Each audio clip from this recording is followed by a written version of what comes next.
We are at the University of Notre Dame in the state of Indiana. I have the pleasure today of interviewing the United States Poet Laureate, playwright, cartoonist, performer, teacher, and activist, Juan Felipe Herrera. Good morning and welcome to the Institute of Latino Good Studies. morning, Luis. Muchas gracias. Thank you. Sí. For archival purposes, may you please state your full name, date of birth, and birthplace?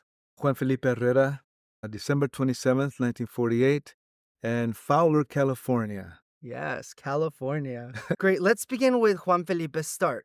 Childhood. Tell us about your childhood. Where did you grow up? What do you remember the most during this time? I grew up moving. I grew up in the valley, in the Central Valley of California. As a child, I was a little kid, in a trailer that my father had made out of wood. There was one room, and there was a door, and it was Mhm. kind of squarish. And he built it on top of a car he found, and I buried in a hill. And I think he chopped off the top. I forgot. That's how I remember it. Yeah. And then he put that one room on top of that chassis with the wheels. And the way I saw it was he did that so he could move the Mhm. house. It was like a Chicano Mobile. Winnebago. Yeah. And so that's what it was. And he had this giant, incredible. The sizes were so odd.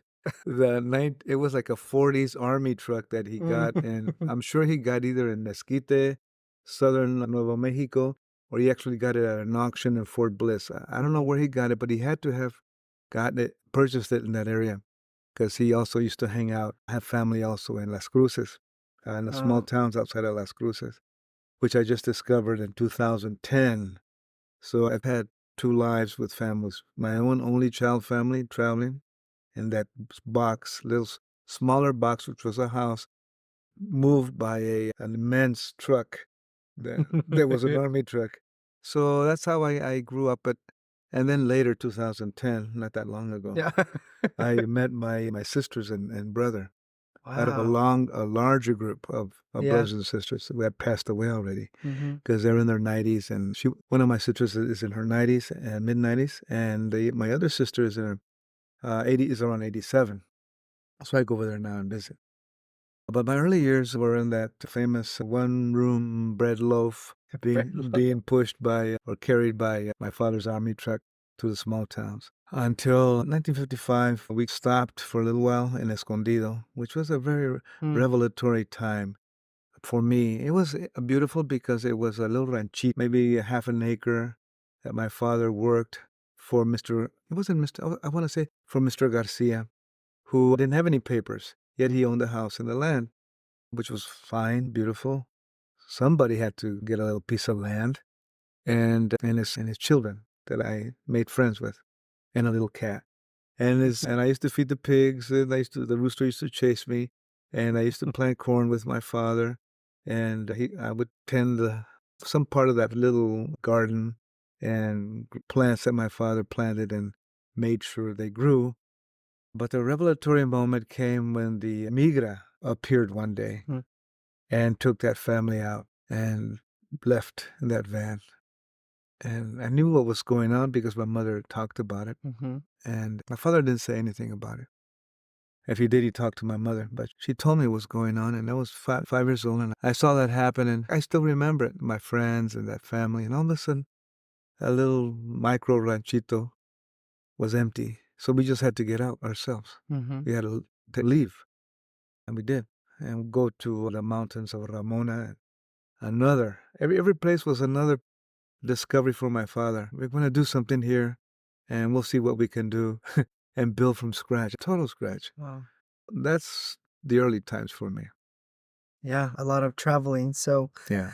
yeah, I can see a lot of that in your work. The movement, right? The move The movement in your poetry and also the love and consideration for animals. Like it all comes from it place. Yeah, it yeah, it does. does. Do you remember the first time you read a poem or a book that was a turning point for you? Maybe this was when you decided to begin writing and reading as a writer. And if so, what poem or book was that? There's a couple of those. Of course, I really got into writing. I got into writing in high school, Mm. 11th grade, and then I also really got into it at the university at UCLA. And because that was like the cooking, the rice cooker for me, the frijol cooker, Yeah. the comal, the hot griddle for me coming out of high school. And those last years in high school were very potent because that was 1966, 67.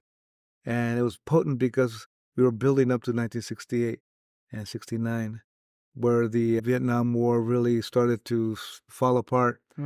and the student movement began to really rise up. And the Chicano movement also began to really expand, and the farm workers movement began to really connect with a lot of new audiences and global audiences. And revolutions were taking place, especially in Latin America. And the women's movement and the gay lesbian movement, and of course, Black Power movement, and Martin Luther King and Malcolm X. So you put all that together in those last 5 years, and the late 60s, 65 through 70, 71, or 6 years. So that's when I stepped into that stage. Of course, we didn't know how all that was going to come together. So that's what really gave me the protein and Yeah. the atmosphere and the influences and the electricity to write and vocalize and step on stages and speak out for the Mhm. community. But the books, I would say, the first poems, I would say, some of them were just my own walkings and amblings through libraries because I love to do that. And from conversations with my wild poetry friends like Alurista and associates, Yeah. and while working with a guitar and just hanging out in coffee houses. Alurista's book, first book, Floricanto, came out in 1971. It was revolutionary because it was Chicano bilingual, not just Mm. bilingual. It was Mhm. Chicano bilingual. It was had what's called today in quotations Black English, which is an Uh, English dialect.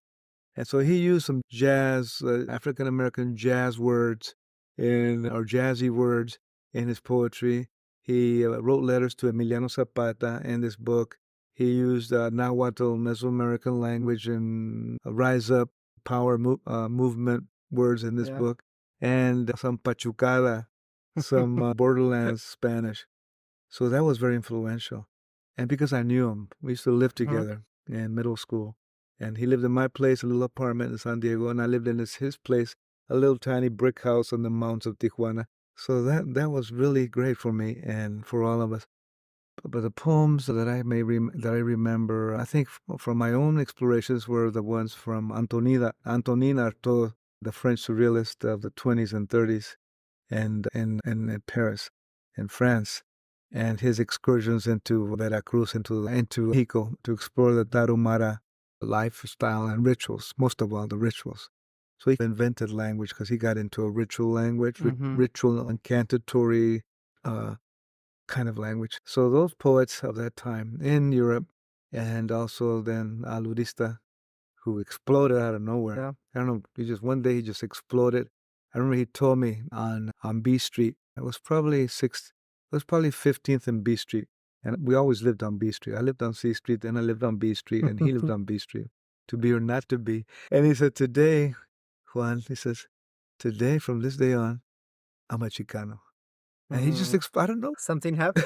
Yeah. With everything going on with all the movements, I think that that collection, I think, That's right. spoke, right? That's right. So, adding to this inspiration and electricity that you gained, who are some of the writers that most inspired you in your career as it began to bloom in your early stages, I think after high school? Yeah. Why were you attracted to these writers, and how did you use their work to develop or inspires yours?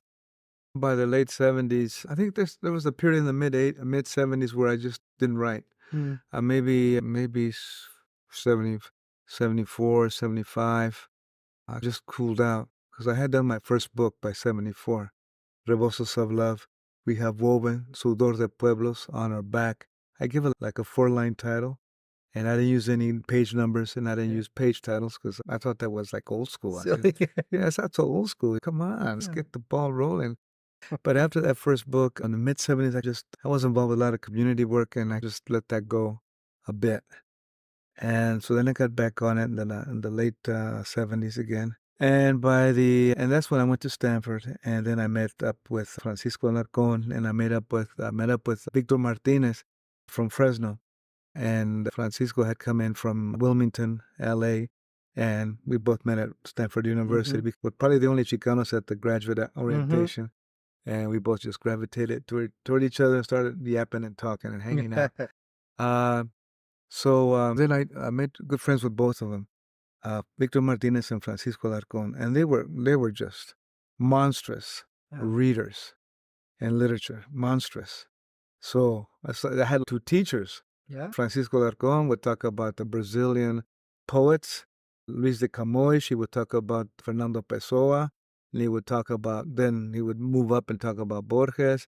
Then we'd talk about Gabriel Garcia Marquez. And he would just lay it out on me. And Mm. I go, oh, wow, okay. Mm. Then I would look him up and find new kinds of types of writing. And of course, read some of their work. And George Amado, I also read his work. And Victor talked about the Yugoslavian Vasco Popa. I said, Vasco Popa?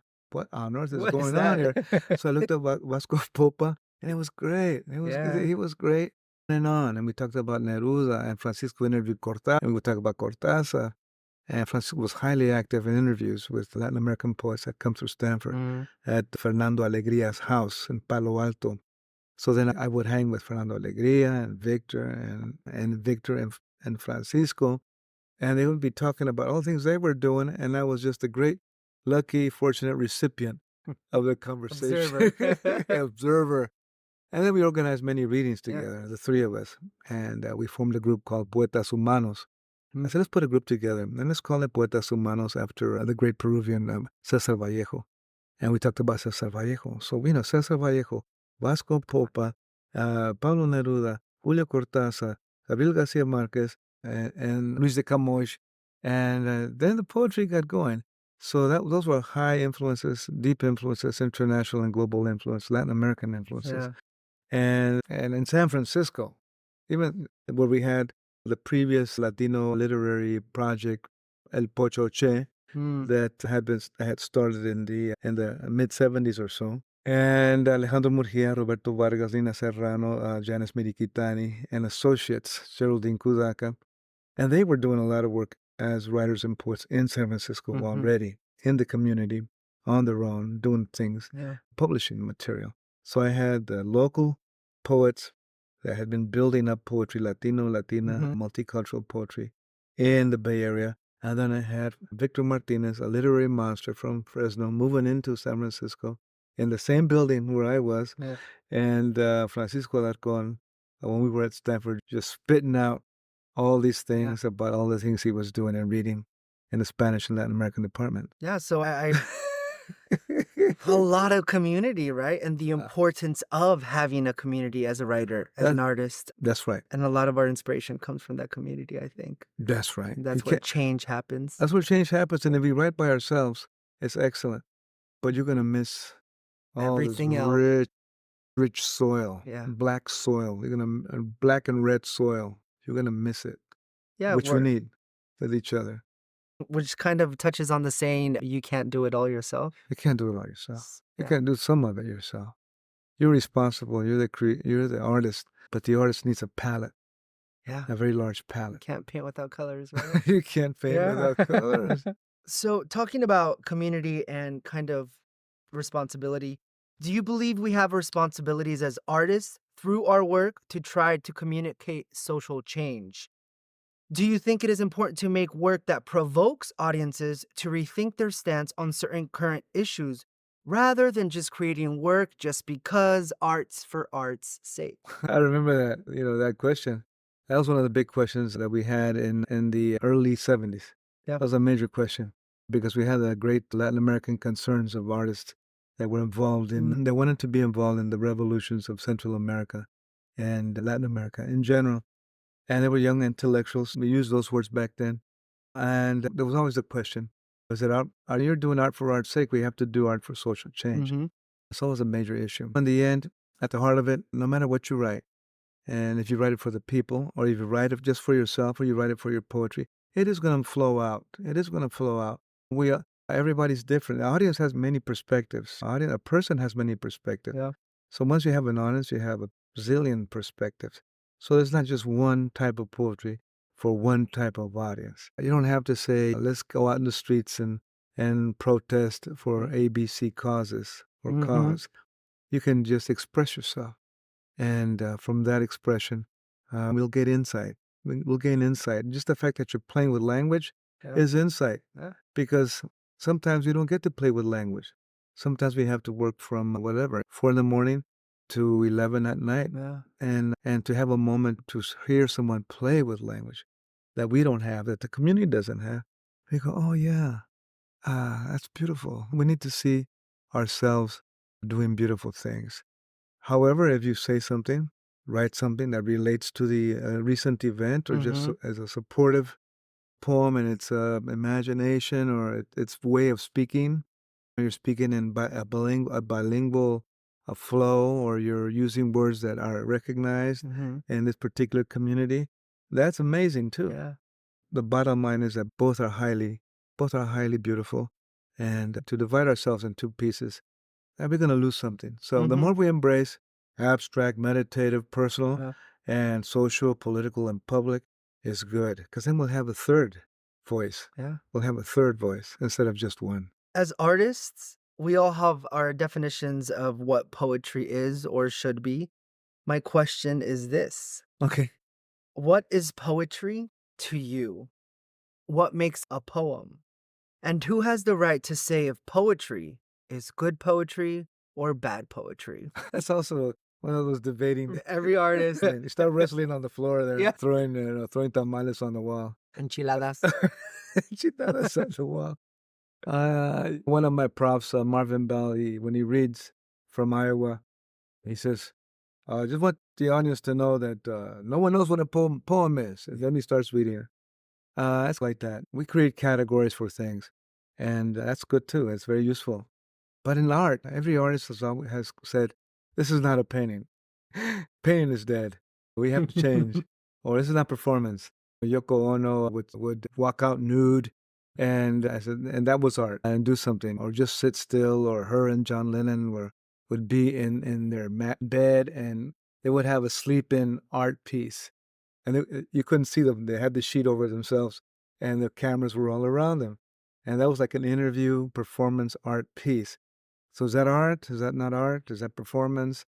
So that's what's beautiful with creativity. A poem, there really is no, there's definitions of it from when we teach it: rhythm, meter, theme, symbols, sense, texture, and on. And strict forms and closed forms like the sonnet, the villanelle, Mhm. and then open forms. But those are terms on its structures. What's inside the poem is a whole other thing. And of course, those structures can be refigured. There's many poets now writing sestinas, like or extended sestinas. Instead of having 6 stanzas, they put in 9 stanzas. And instead of having end words in a particular format, they change them and put them on all over the place. Yeah. So the bottom line is to be as creative as possible, try new experiments, do learn Mhm. some of the traditional forms, but there's many. There's not just traditional forms that are English and based in the United States or Mhm. European. There's traditional forms in all cultures. There's African traditional forms, there's Caribbean forms, and there's Mexican forms and Irish styles, but we don't hear about all of them. So we're gonna go. So I would recommend getting a global perspective on the poetic forms and materials and writers. So it's a very beautiful field. It's highly open. It's Mhm. highly creative. It begins with ceremonial incantations, perhaps, from our ancestors thousands of years ago. It also begins with the stone monuments that are created Mm. with hieroglyphics, Yeah. and it also has been done with stones and seashells and beads and healing ceremonies.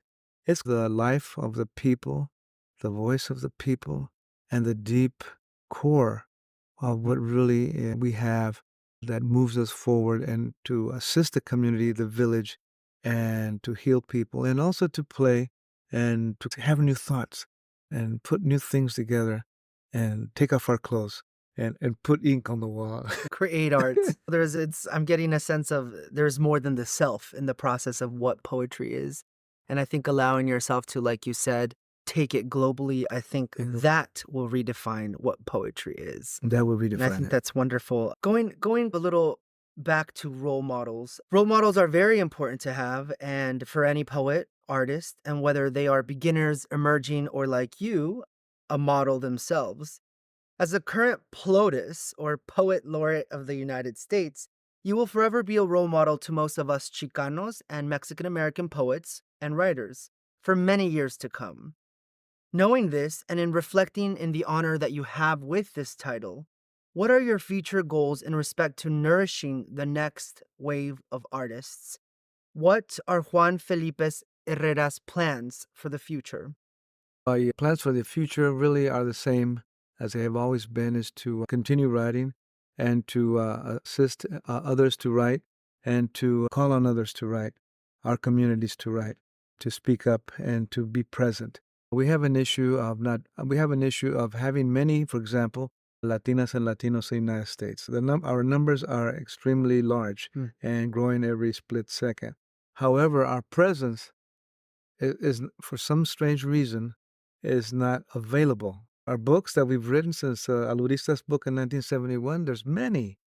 Roberto Trujillo, the chief archivist at the special collections at Stanford University that oversees Latin American, Chicano, and Iberian collections, wrote an article in August 1992, came out in the Examiner, San Francisco Examiner, and he said that up until that time, since there were only 1,000 novels that were Latino-oriented or written by Latinas and Latinos, or people who had Latina and Latino names, or people who used the Latino label to write novels. There were only 1,000. So from 1892 to now, there's thousands to today, 2016.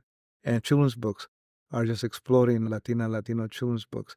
And in all media, we are highly representative. Maybe not zillions, but really producing creatively quite a bit. And the publishers are most anxious to acquire our material in books. However, there's a clincher.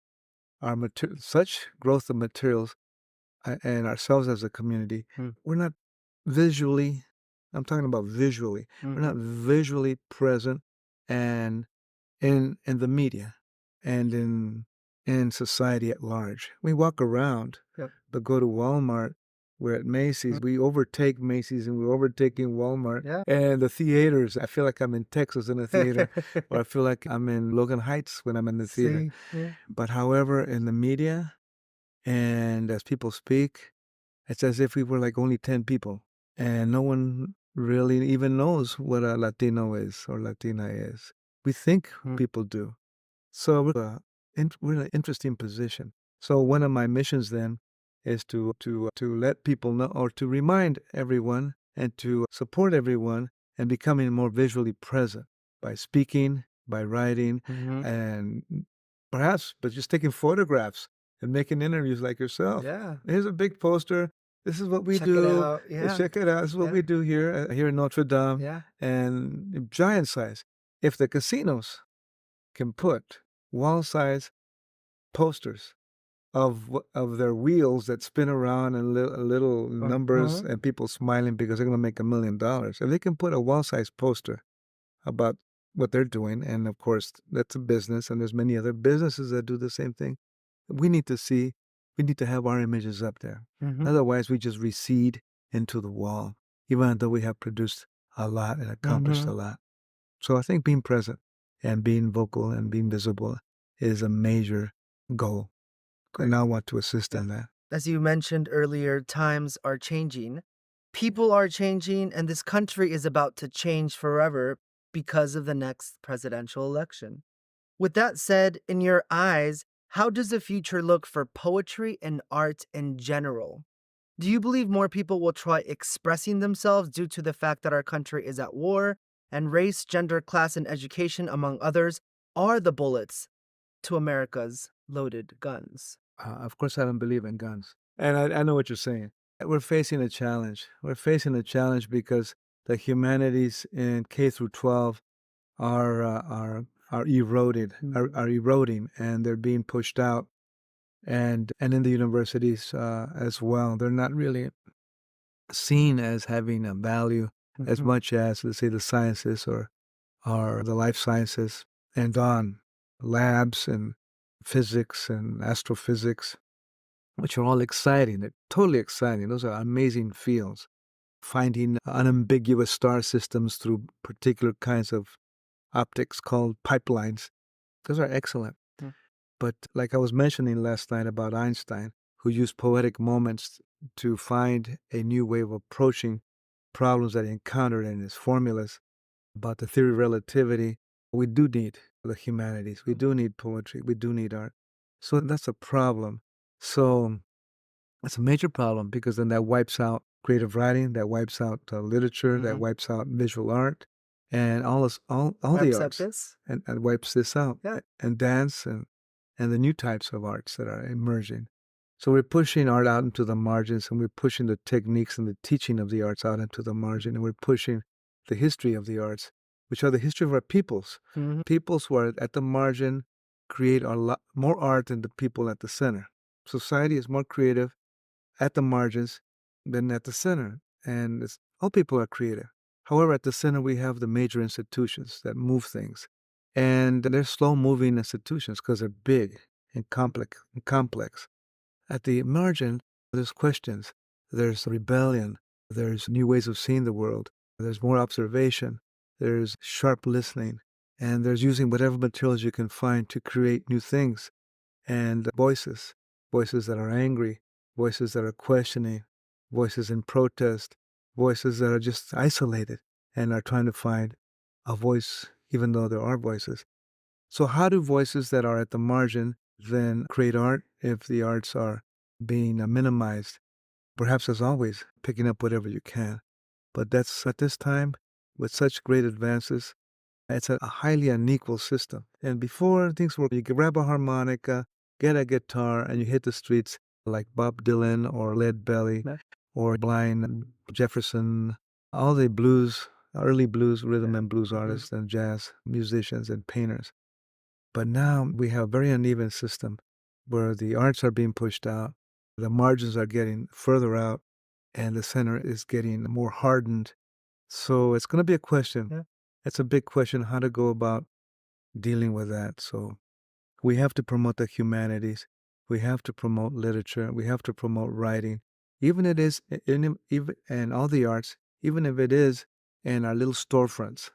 We have to find a storefront if it comes to that and open it up and provide workshops.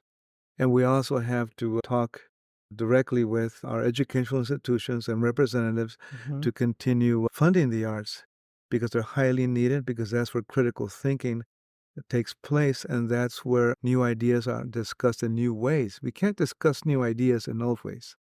You can't ask a person, Mm. you can ask a group with a car with two wheels to drive far. Or you can't ask a person with a car with, you can't ask a group with automobiles with two Yeah. wheels to think of an automobile with 10 wheels. Mhm. Because you got to go to three wheels and you got to go four wheels, something like that. That's a kind of a weird analysis, but it's a critical time. And of course, the internet is a new art space. The internet is a new art space. Even though we have in our mind that the internet is global, it's global to particular groups. Mhm. And it's not global to all people because some people don't even have houses, Mhm. and people don't necessarily have shoes, not all people. And people don't necessarily have food or schools or medicine or hospitals or doctors. They don't have any access to the internet or laptops or little Mhm. smartphones. It looks like they do to our eyes because we're involved in this world, this internet world. But there's millions and millions of people that do not have any access at all. So we have to think globally, truly globally, and we have to think ways of sharing information. We have to think of ways of making literature and writing and poetry vibrant, more vibrant every day. I have here a copy of your most recent book titled Notes on the Assemblage, and may you do us the honor of reading one of your favorite poems. I knew you were going to do that. And if you can you share a little bit about how, if you remember, how you wrote it or what inspired that specific poem? Okay, how I wrote it and all that stuff. Yeah, like What where were happened? you at McDonald's writing your sketch pad or Okay, I like to sketch pad a lot, and But yeah, I really do. I want to Mind the notes. yeah, I'm gonna see what I can read here because they all have stories. Every one of these has a story, and I Mhm. enjoy getting into a poem. There's writing the poem, and there's the poem, and there's getting into the poem. And that's always extremely tasty. It's like going to have a big giant plate of enchilada. Yeah, when you're hungry. And here's an interesting one. It's called Notes on the Assemblage, just like the book. Yeah. And it's, these are all my favorites. Some I actually don't read for some strange reason. Like the Thich Nhat Hanh, I Step With You poem. I don't read that. Let me read that one since I never read it. Let's Okay. give that little poem a little Let's try room it. here in the world. Thich, Thich Nhat Hanh, I step with you. Step, breathe, step, breathe. Peace flickers at the end of the flame. You sit, you speak one word, yet the word is impossible. Rice, brown, and eggplant, soup, green, violet. Your mind, still for peace. Decade upon decade, bowing, speaking, lifting the dead. From your shoulders, our hands. This is how you walk. One step, we walk with you. One step there, a breath as you go, as we go. I enjoy that poem. I think it's the first time I've read it. Yeah. For some reason, I don't read that one. There's other ones I don't read, and they're just waiting to be read. They're revving up. Incubators, Yeah, yeah. they're little Yeah. incubators. They're Yeah. revving up, and the moment will come. This one, Thich Nhat Hanh, I Step With You. He was very ill for a while. He was very ill. I respect, highly respect Thich Nhat Hanh, the Mhm. Buddhist monk who has founded many Buddhist monasteries and who's a believer in social change and, of course, in Buddhism. And I find that to be very inspiring. He believes in nonviolence. He believes in peace. And he has this walk where he takes people go with him and they walk one step at a time, very gently, very mindful Mhm. of everything, the leaves, the movement of your body, the steps, the weight on the ground itself, the wind, the sky. It all is right there as you step. Mhm. One, two, one, two. I really want that in my life, and I want that in everybody's life. To not be outside of ourselves, going somewhere else, and never being in the present moment. Mm. Writing that poem is kind of sketchier for me because I write all these poems in a very quick fashion. Some I have more materials to play with. And this one was just a moment. I noticed he was feeling ill at that time, and I wrote it quickly for him. Kind of an offering poem, Yeah. a blessing poem. Yeah. And I like to write blessing poems. People have been asking me, "Do you write about this massacre? And you write about that Mhm. killing? And you write about San Bernardino? And what's going on? Is that all you do?" But that's a good thing to do. Yeah. And my mother always blessed me every day, like 1,000 times, I think. She had a PhD in blessing others and saving birds. She had Yeah. an MFA in saving Yeah. birds and a PhD in blessing people. And that's why I'm here, in a sense, because of all those blessings, all that beautiful giving that she Mhm. provided for me. So I provide it for others as much as I can, and I write these poems. Another thing about Thich Nhat Hanh is when he was in exile, he didn't have anyone. And he says, I made a community with the grasses. I made a community with the birds. And I had made community with trees, the sky. Yeah. And I wasn't alone then. But I thought I was alone there for a bit. But once I noticed that this was my community, I was no longer at home, that last home I had, this is my new home. Yeah. And that helped me a lot when I was in Redlands, California, Mhm. working at UC Riverside. And my family was in Fresno, and there I was in Redlands, one stone's throw from Mentone, one stone's throw from the mountains, 2 stones from the mountains, right in front of me. And the trees, and the hawks, and this dry desert, and this big sky, and the clouds. After reading Thich Nhat Hanh, I said, this is my community now. Mhm. I would greet the hawk in the morning, and I would Yeah. greet the mountains in the morning, and I would greet the clouds. And then I would discover that clouds like to hang out with mountains, and they like to be on top of the mountains. Yeah. And then I said, oh, those are cloud hats. The mountains wear cloud hats. Mhm. So then I got into cloud hats. Mm. And all this kind of came from reading Thich Nhat Hanh. And Mhm. he always talks about performing your genuine self. Mhm. He says, that's what we have to do. Think about that. He says, perform your genuine self. And I like that Mm-hmm. because I like performance and I like the notion of being genuine and I like the notion of performing my genuine self. It's hard to do that. So many pressures on us. Yeah. But I wrote this quick and I must have written it on a journal. Mm. Yeah. And that other poem, Notes on the Assemblage, it's a set of directions on how to do stuff. It says, I'll just read you the first stanza. Mm. It says, Notes on the Assemblage. Use black and gray and speckled white construction paper. Use stripped, scraped, and perforated construction paper. Use found paper. Use cardboard, wet, and mashed. And then it continues.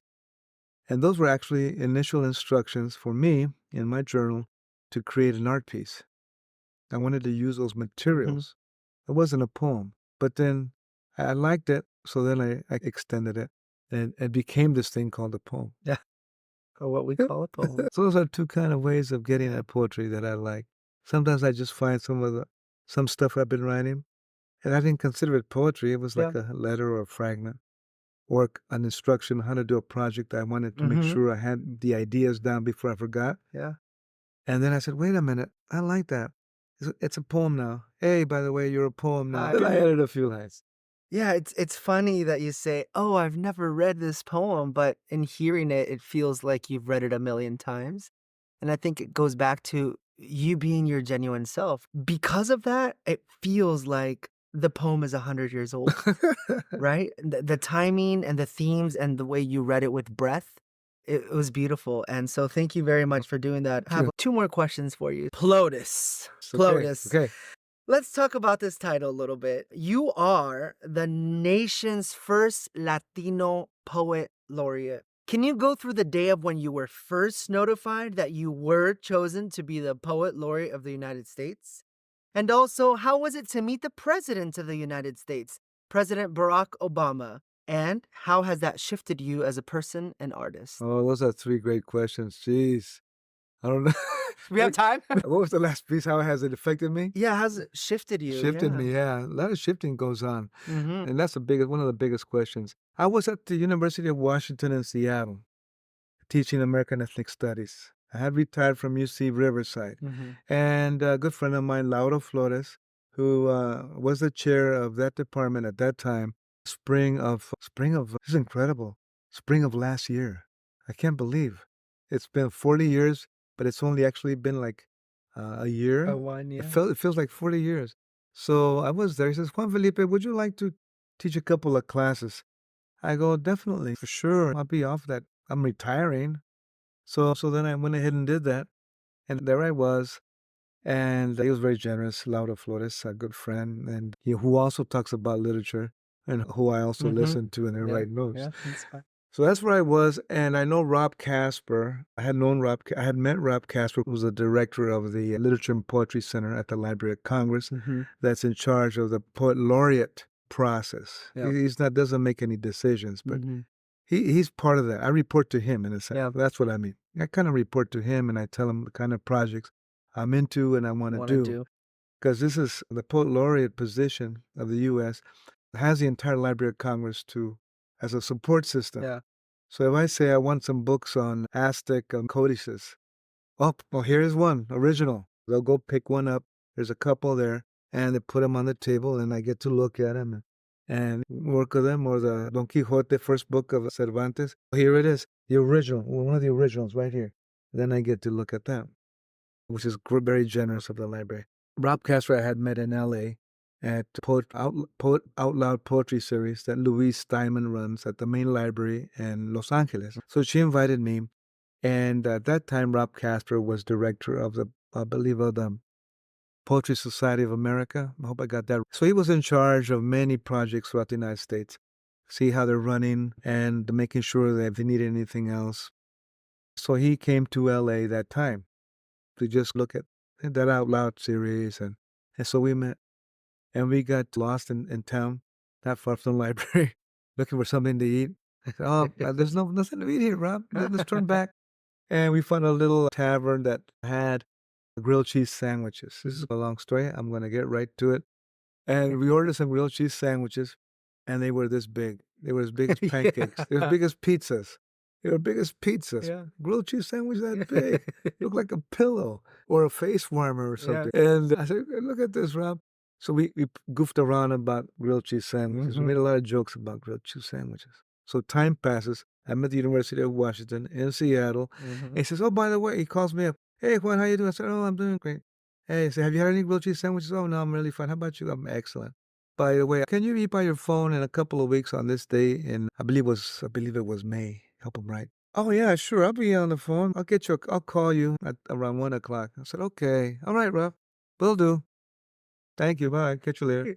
I said, "Why on earth do I have to make an appointment to talk with him 2 weeks later about something I have no idea?" Yeah. So the phone rings 2 weeks later. Yeah. I'm in my office at the American Ethnic Studies.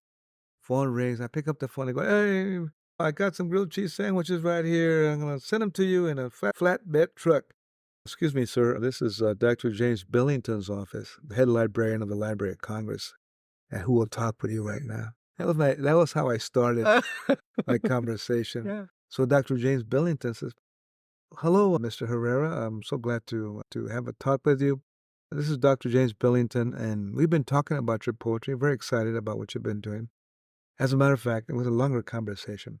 As a matter of fact, would you be willing to serve as a United States Poet Laureate?" I go, "Yes, Dr. Billington. Thank you. Of course. Thank you. Thank you."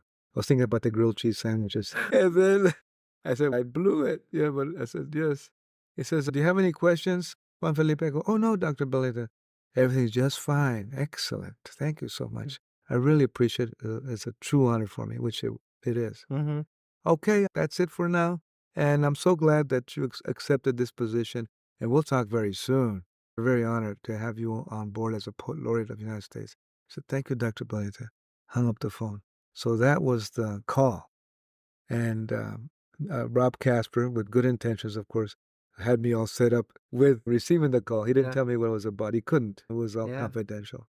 So that's how it began. And then school was over pretty soon, went home. I had 4 days of retirement. And on the 10th of June, I had cameras, TV stations, Telemundo, you Yeah. name it, Yeah. Univision outside my house in a big line, and calls. The phone was going zzz, zzz, calling, call. So that's how it began. And the second part of the question was of President Obama. Dr. James Billington is the head of the library, Mhm. so he's the one who elects that I become the poet laureate of the United States. President Obama is part of it, of course, but he's a busy man. So all I see of the White House is through my window, my office window, which I have up there, and it's right across the street from Mhm. where I'm at. But I haven't had a chance to see him. Vice President Joe Biden did invite me to a social, but I was doing other things at the library, so Yeah. there was no way I could come see him. But I really appreciated the invitation, and hopefully I'll get to see President Obama. That'd be great. And beyond that, your third question? Actually, that was it, but we're gonna end with one last question. Okay. And these are silly questions, right? Okay. I think it's fun. All right, get ready. Okay. So, one, Yes. what is your favorite comida? This is a hard one because there's Okay. a lot. My favorite comida is enchiladas with rice and beans.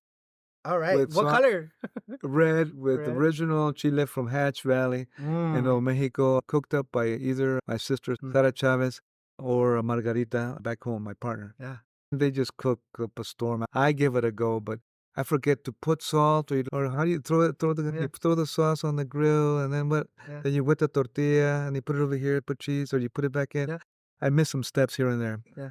But no matter what you put that sauce on, that enchilada sauce, homemade from those chiles, Oh, kissed by the sun in Hatch yeah. Valley. No, you can put them on your shoes and eat your shoes.